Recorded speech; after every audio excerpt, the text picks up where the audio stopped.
We are part of nature.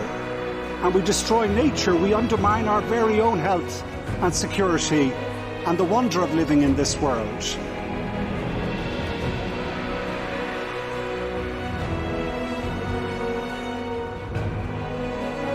Restoring nature restores soils, it improves water quality, it improves air quality, it improves our health. And it is adopted.